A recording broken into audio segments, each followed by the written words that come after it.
Pada sesi ini saya akan menjelaskan tentang fluida Newtonian dan non-Newtonian. Fluida Newtonian ini istilahnya ya, itu diperoleh dari nama Isaac Newton. Itu adalah suatu jenis fluida yang memiliki kurva shear stress dan gradien kecepatan yang linear. Nah, keunikan dari fluida Newtonian ini itu fluidanya itu akan mengalir ya, sekalipun terdapat gaya yang bekerja pada fluida ini. Nah, hal ini disebabkan karena harga viskositas dari Newtonian itu tidak berubah ketika terdapat gaya yang bekerja pada fluida. Nah, viskositas dari suatu fluida Newtonian ini hanya bergantung kepada temperatur dan tekanan. Nah, ini adalah rumus dari fluida Newtonian, di mana ini adalah lambang tau atau kita sebut dengan shear stress, sama dengan ini adalah mu, harga viskositas, ini adalah viskositas, dV per dt ini adalah gradien kecepatan ya, terhadap perubahan waktu. Nah, kalau kita ini misalkan shear stress atau tau ini adalah sumbu Y, kemudian dV per dt ini adalah gradien kecepatan adalah sumbu X, maka kita bisa menggambarkan ada kurva garis lurus. Nah, ini adalah fluida Newtonian. Ya, sedangkan mu ini adalah nilai yang bisa kita peroleh dari slope ya, slope dari kurva garis lurus ini. Nah, kemudian kalau fluida non-Newtonian ini kita golongkan menjadi 3 golongan besar. Yang pertama adalah Bingham plastik. Nah, ini viskositas akan sangat bergantung pada shear stress ya. Dan shear stress dari fluida tersebut. Nah, di mana semakin lama viskositasnya akan menjadi konstan.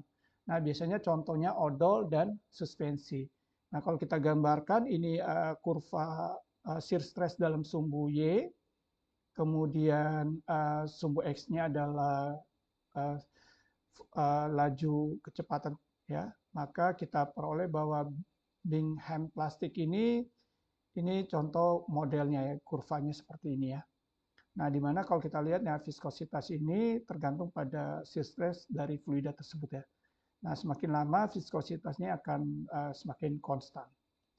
Kemudian yang kedua, ya ini persamaannya ya. Jadi tau-nya itu adalah tau Y tambah mu P kali dV per dt. Nah, kita lihat persamaan ini berbeda dengan fluida Newtonian ya. Di mana kalau kita lihat ini ada tau Y, ya ini adalah intercept ya. Kalau kita ini persamaan garis lurus, ini adalah Y-nya, ini adalah intercept, ini adalah slope-nya, ini adalah dV dy-nya adalah sumbu X ya. Jadi persamaannya sama seperti Y sama dengan AX plus B ya.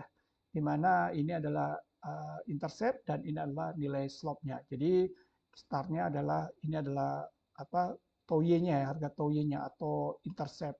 Nah, sedangkan slope itu kita bisa cari dari kurva ini. Kemudian jenis kedua adalah pseudoplastik ya. Nah, ini biasanya viskositasnya cenderung menurun, tetapi shear stress dari fluida ini akan semakin meningkat. Nah, contoh dalam hal ini misalkan vinyl asetat atau vinyl pyrrolidon atau copolymer atau PVP ya, atau kita sebut dengan PA. Nah, di mana kalau kita lihat yang kurvanya seperti ini ya. Jadi plastik ini ya, kurva yang orange ini ya. Jadi di sini cenderung menurun, tetapi shear stress-nya dari fluida ini akan semakin meningkat ya. Jadi shear stress-nya semakin meningkat. Nah, kalau kita lihat persamaannya bahwa tau ada sama dengan K dV per dt, di mana N kurang lagi dari 1 ya. Jadi ini persamaan seperti kurva melengkung ya. Jadi tidak linear atau lurus. Kemudian jenis ketiga adalah dilantan, ya itu di mana viskositas dan shear stress dari fluida ini akan cenderung mengalami peningkatan. Contohnya pada pasta. Nah, kalau kita lihat ini adalah kurvanya dilantan ya. Di sini terlihat bahwa viskositas dan shear stressnya akan cenderung mengalami peningkatan. Nah, contohnya yang pasta ya. Nah, kalau kita lihat persamaannya, tau adalah K dV dN, di mana ini sama seperti kurva plastik ya, tapi permasalahan tadi N-nya kurang dari 1, sedangkan ini N-nya lebih dari 1. Nah, ini persamaannya model seperti kayak persamaan lengkung ya. Jadi tidak lurus.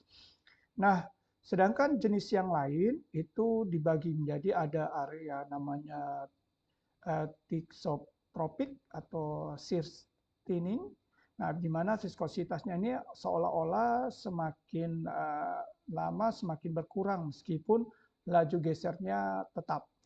Nah, apabila terdapat gaya yang bekerja pada fluida ini, maka viskositasnya biasanya cenderung akan menurun.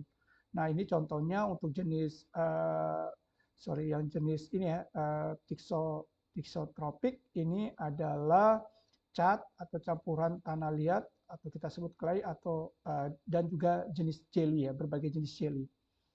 Nah, yang berikutnya adalah jenis rheopetic ya. Nah, ini daerah rheopetic atau shear thickening. Nah, ini viskositasnya seolah-olah makin lama makin besar ya. Ini contohnya jenis minyak pelumas.